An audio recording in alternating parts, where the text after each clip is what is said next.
Subhanallah wa bihamdihi, Subhanallah al-Azim. In Medina, during the lifetime of the Prophet Muhammad, peace and blessings be upon him, people knew one thing with certainty. No one was above the law of Allah.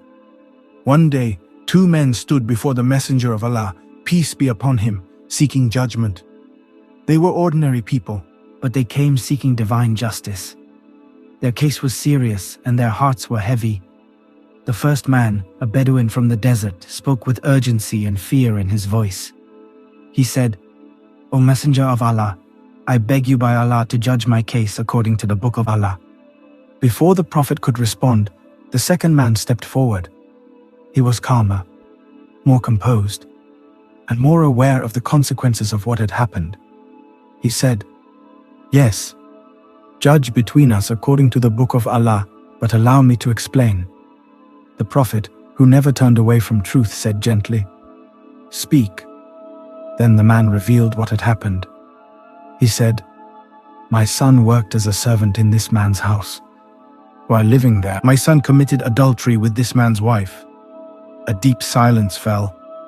The man continued, his voice heavy with regret. He said, "I was told that my son deserved a severe punishment. Out of fear, I tried to solve the matter myself.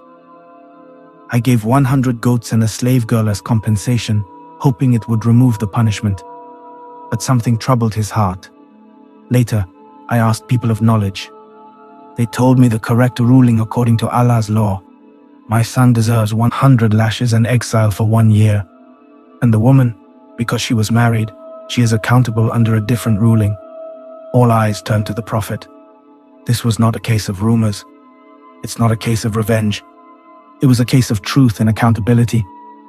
The Prophet then stood firm and said words that made justice unmistakably clear.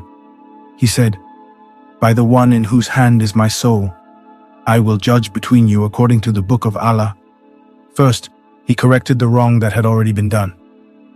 There is no ransom in place of Allah's law. The goats and the slave girl must be returned. Then he ruled on the young man, "Your son shall receive 100 lashes and be exiled for 1 year. A punishment, but one clearly defined, limited and just. No excess, no injustice." Then the Prophet turned to one of his trusted companions and said, "O Unais ibn Zuhaq al-Aslami, go to the woman tomorrow morning. If she confesses, then carry out the ruling upon her. Stone her." The next morning, Unais went to her. No one forced her. No witnesses pressured her. She could have denied everything. But truth has weight. She confessed. When the Prophet was informed, the ruling was carried out, not out of cruelty, not out of hatred, but out of obedience to Allah and protection of society. She was stoned to death. Because in Islam, justice is not emotional. It is moral, balanced and divine. O Allah, Lord of the heavens and the earth, you are Al-Haq, the absolute truth. Teach us to love justice even when it is difficult, and to submit to your commands even when they challenge our desires. Protect our hearts from sin, our eyes from betrayal, our tongues from lies, and our actions from disobedience. Grant us sincerity before you, repentance before death, mercy after death, and forgiveness on the day we stand before you alone. Do not expose our faults. Do not humiliate us because of our mistakes, and do not leave us to ourselves for even the blink of an eye. O Allah, guide our youth, protect our families, purify our homes, and make us people who uphold truth, justice, and modesty. Forgive us for what we do in secret and in public, what we remember and what we forget, what we know and what we do not know, and make us among those who hear the truth, follow it, and meet you with hearts that are clean and at peace. Ameen.